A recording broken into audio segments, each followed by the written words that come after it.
Friends வணக்கம். இந்த வீடியோவில் சூப்பரான ஒரு இன்ஃபர்மேஷன் பார்க்கலாம். அது இங்கிலீஷ் ரிலேட்டடாக தான் நான் போட்டுட்டு இருக்கேன் வீடியோஸ் எல்லாமே. அதுக்கு முன்னாடி ஒரு சின்ன ஒரு ஒரு சிந்தனை, அதை அதை சொல்லிட்டு நம்ம தொடங்கிக்கலாம். என்ன அப்படின்னா, ஒரு மோட்டிவேஷன் செஷன் நடந்தது. அதில் ஒரு சூப்பரான ஒரு மோட்டிவேட்டர் வந்திருந்தாரு. அப்போ அவர்லாம் நல்லா பேசி முடிச்சுக்க, இந்த ஸ்டூடெண்ட்ஸ் எல்லாம் வந்து எப்படி தன் கெட்டதுல இருந்து தவிர்த்துக்கணும், நல்லது எப்படி, நல்லது எது கெட்டது எது அப்படிங்கிறலாம் அதை பத்திலாம் நிறைய பேசிட்டு இருந்தாரு.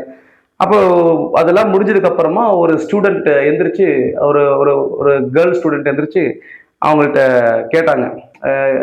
அந்த மோட்டிவேட்டர் கிட்ட கேட்டாங்க, சார் எங்களுக்கு வந்து இந்த ஸ்டேஜில், இந்த வயசுல, நெக்ஸ்ட் காலேஜ் போகிறோம், இந்த வயசுல எங்களுக்கு வந்து எது நல்லது எது கெட்டது, எதை செய்யக்கூடாது எதை செய்யணும் அப்படிங்கிறத எப்படி கிளாசிஃபை பண்றதுன்னு எங்களுக்கு தெரியல சார். அதை எப்படி கிளாசிஃபை பண்றதுன்னு ஐடியா சொல்லுங்க அப்படின்னு சொல்லிட்டு கேட்டாங்க. உடனே ஸ்பான்டேனியஸ்லியா அந்த மோட்டிவேட்டர் வந்து சொன்னாரு. அது எனக்கு ரொம்ப பிடிச்சிருந்தது. அது என்ன அப்படின்னா, அம்மா, நீ எந்த ஒரு விஷயத்த உங்க அம்மா கிட்ட சொல்றதுக்கு தயங்குறியோ அந்த விஷயமெல்லாம் கெட்ட விஷயம்மா. எந்த ஒரு விஷயத்த நீ தயக்கம் இல்லாம உங்க அம்மா கிட்ட அப்பா கிட்ட சொல்றியோ அதெல்லாம் நல்லதுமா அப்படின்னு சொன்னாரு. இந்த ஒரு வார்த்தை போதுங்க, இந்த உலகத்துல இருக்கிற அத்தனை பேர்த்துக்குமே அது பொருந்தும்.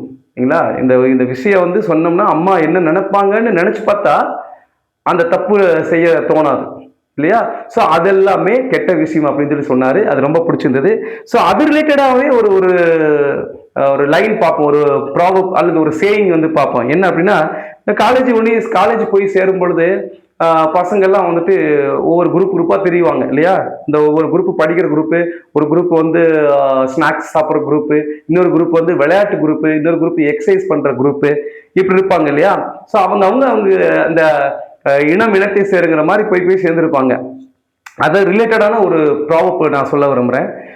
உன் நண்பன் யார் என்று சொல், நீ யார் என்பதை நான் சொல்கிறேன் அப்படின்னு சொல்றேன் இல்லையா? அப்போ ஒருத்தனுடைய நண்பனை பார்த்து அவனுடைய சேர்க்கை எப்படி இருக்குங்கிறத வச்சு இன்னொருத்த எப்படிப்பட்டவன் அப்படின்னு கண்டுபிடிச்சோம் இல்லையா? அதுக்கு என்ன ப்ராபப் நம்ம சொல்றோம் அப்படின்னா, இங்க பாருங்க,